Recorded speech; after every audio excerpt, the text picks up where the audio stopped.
Join me once again here on Talkin' Fight for another episode of Boxing News Today.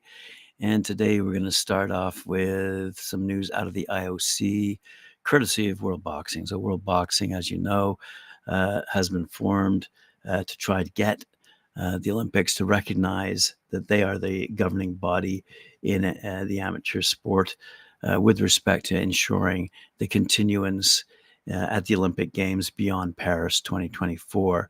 So they've issued a statement. It says World Boxing welcomes the clear position provided by the International Olympic Committee, the IOC, at its press conference held on March 19th, 2024, on the status of boxing at the Los Angeles 2028 Olympic Games. The comments made by the IOC send a clear message to boxing national federations that they must join and support a new international federation immediately if boxing is to remain on the Olympic program, or the sport will not be part of the future editions of the Olympic Games after Paris 2024, which will have devastating consequences for young boxers at all levels across the world. They continued.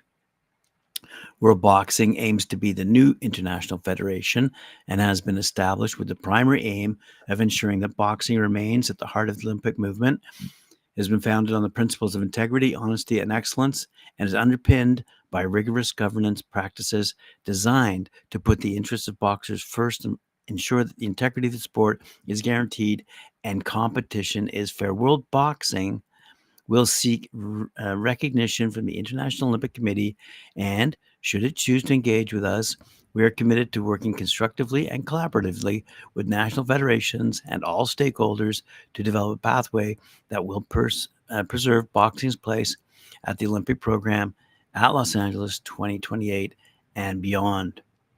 With its comments, the IOC has sent a direct and unequivocal message for everyone connected with the sport, and we call upon all national federations and everyone that cares about boxing and the future of boxers to join and support World Boxing and work with us to ensure that boxing remains at the heart of the Olympic movement. Well, there you have it. Speaking of non-amateurs, Canelo-Alvarez wants a cool $150 to $200 million for a fight against David Benavidez. Wow. Now, that's obviously beyond the reach of any well-known American promoter, that's for sure, and certainly make any promoter's eyes water without a doubt, and make Benavidez quite unhappy, to be sure. The undisputed super middleweight champ, Canelo, 62-2, who's up against Jaime Munguia May 4th, points out that the money being offered him for a fight against Benavidez is a mere $25 million more than what he would get fighting anyone else. He said, if a promoter comes to me and offers 150 or 200 million, I fight tomorrow.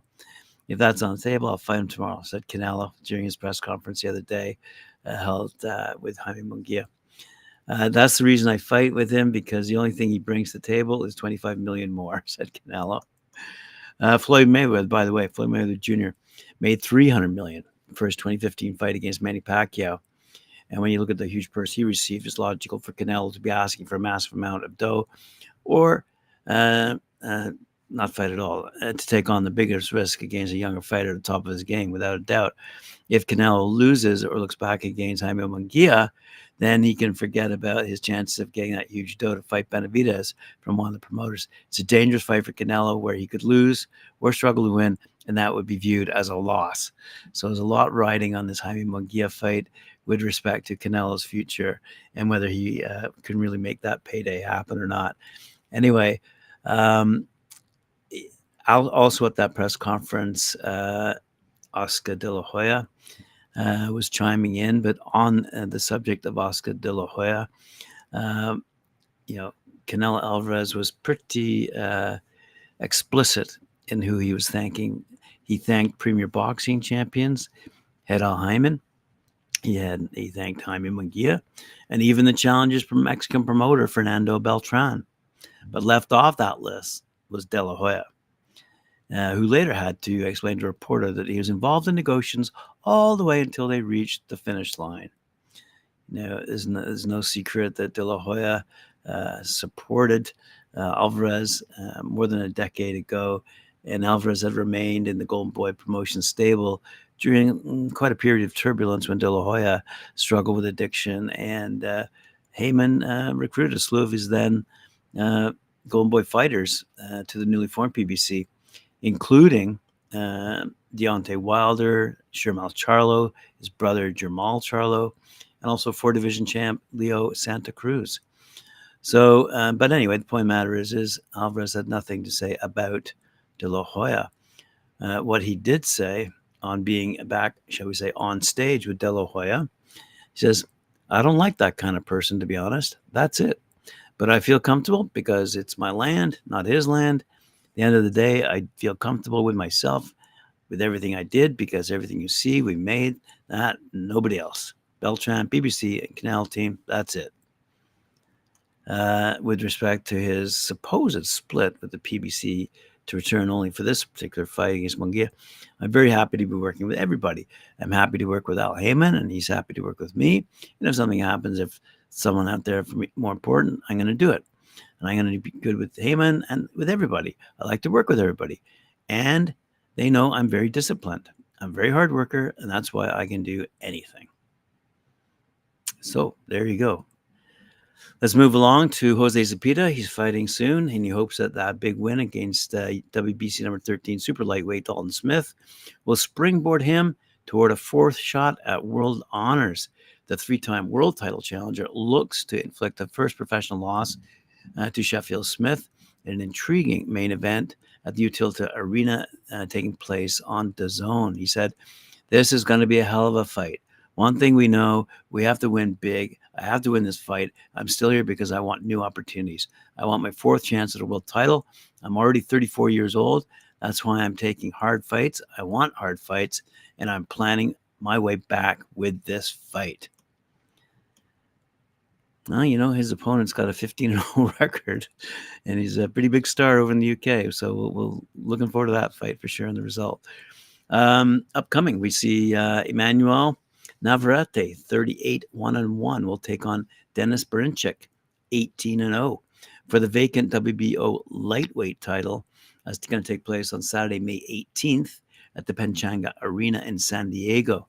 Navarrete will attempt to join Mexican-born standouts Eric Morales, Jorge Arce, Juan Manuel Marquez, Leo Santa Cruz, and Canelo Alvarez in becoming a 4-weight world champion. In the welterweight co-feature, local hero Giovanni Santillan, WBO number 1 contender, returns in front of his hometown fans also against an opponent to be named later, though. Said Santillan, after my last win, I'm excited to keep the ball rolling. I showed everyone what I could do and earned the WBO number 1 ranking. I'm looking forward to continuing with those types of performances and showing why I deserve a title shot. I want to gain more fans in San Diego, grow the fan base in my hometown, and pave the way for other fighters from my city. There hasn't been a San Diego-born champion in a long time, and I want to be the next one. Can anyone out there remember who the last one was? Please comment if you can. Around the world, Epic Sports and Entertainment announced today that WBA heavyweight title fight between WBA heavyweight champion Mahmoud Char, 34-4, 20 knockouts, and former world title challenger Kubrat Pulev, who's now 30-3, is scheduled for March 30th date at the Arena Sofia in Sofia, Bulgaria, and it's going to be streamed live by DAZN. Johnny Vert, president of Epic Sports, said, we are thrilled to be in business with DAZN and excited that boxing fans around the world will have the opportunity to witness live the first ever heavyweight world championship being held in Bulgaria. We'll be announcing the full undercard shortly, but can confirm that the co-feature will be between Kubrat's brother, former Olympic bronze medalist Travel Pulev, who's now 18-1, 14 knockouts, versus Roly Fogum, who's 16-2. In other fight news upcoming, we see that unbeaten WBC number 13 super lightweight contender Dalton Smith is up against Jose Zepeda. I mentioned that earlier, but that's taking place at Utilita Arena in Sheffield, England. And the WBC silver belt will be actually on the line in this last fight. Smith scored a spectacular one-punch knockout in the 7th round against Sam Maxwell. Zepeda is best known for his 2020 Fight of the Year Classic against Ivan Baranchik. Smith, by the way, is a 3-1 favorite in this particular fight. Over in Japan, Takeshi Inoue fought to a draw against an Australian fighter, Wade Ryan, and is now looking forward to a rematch, unlike his brother, who's beating everyone in sight. Moving along, boxer promoter, that's BOXXER promoter, Ben Shalom, says Joshua Buatsi and Anthony Yarde are ready to fight in a special all-British showdown, tipped for stadium treatment later this year, he said. The London duo have regularly been linked to a potential encounter in a ring as two of Britain's premier light heavyweights, with Buatsi eyeing a clash as yet another step towards a world title opportunity. He arrives on the back of a commanding unanimous decision victory over Dan Aziz, while Yarde has recorded back-to-back knockout victories in response to his loss to Artur Beterbiev, which was named Fight of the Year at this week's British Boxing Board of Control Awards. So, Shalom said, I had a laugh with him, Anthony Yarde that is, and said, hurry up. Hopefully we'll be sitting down with George Warren. He continued over at Queensberry. Everybody wants the fight. Both promoters want the fight. It's going to get done. That's for all you British fans out there. Let's go back to Oscar De La Hoya for a sec, because one thing he did mention is that he is pleased with the hard work and discipline Ryan Garcia is showing in training camp for his mega fight with Devin Haney on April 20th. De La Hoya acknowledges he doesn't know what's going on in the 25-year-old Ryan Garcia's mind, but he's seeing that he's putting in the effort in preparation to unseat the WBC light welterweight champion Haney, 31-0, in their 12-rounder to be shown on DAZN pay-per-view at the Barclays Center over in Brooklyn, New York. He said Ryan has come across to some people as being mentally unstable, unraveling, and showing signs of crumbling inwardly with his focus on different causes that he has. He seems more interested in other people's lives and behavior than his own. He's seemingly losing himself, forgetting about his profession to his preoccupation with the lives of others. This is the writer, not De La Hoya, by the way. Ryan needs to be more self-interested, putting his energy into his profession, says this writer on BoxingNews24.com. I'm not a doctor. I'm a promoter. I was a fighter, said De La Hoya. I don't understand what's going on up there in Ryan's head. I can't read his mind. But what I'm seeing now, what he's showing us now, is a lot of hard work and a lot of discipline. The hard work that De La Hoya is referring to is the leaked sparring video of Ryan this week showing him in top form in working out. Says the writer, what's unclear is this was just a momentary thing, or rather the norm. Some people who lose focus on something they were once good at can still look brilliant when they briefly return to what they were doing. Said De La Hoya, I told him that's exactly what people want to see from you, is train, is fight, do what you do best. If you want to get on your phone after the fight, then so be it. But when you're training, you're staying focused. He gets it, says De La Hoya. I respect him because it's not easy being in his shoes. It's a lot of pressure, but he gets it. On April 20th, I'll not be surprised if he comes out and tries to knock out Devin Haney in 4 or 5 rounds. So there you have it. Speaking of knocking out, we've been talking about Ben Whittaker since the last Olympics when they took place, and we're still talking about Ben Whittaker, but now as a professional, not just simply because of his showboating, but he is a 6-0 professional with 5 knockouts, and he's been confirmed to fight on the undercard of the Fabio Wardley and Fraser Clark battle that's going to take place Saturday, March 31st, being held at the O2 Arena in London. And we all look forward to more shenanigans in the ring and some good hits from our good friend Ben Whittaker. All right, boxing fans, thanks very much for joining me here on Talkin' Fight. I appreciate it very much. Remember to like, share, subscribe. Do hit that notification bell, and we'll see you later on at 11 o'clock Eastern Time for another episode of The News.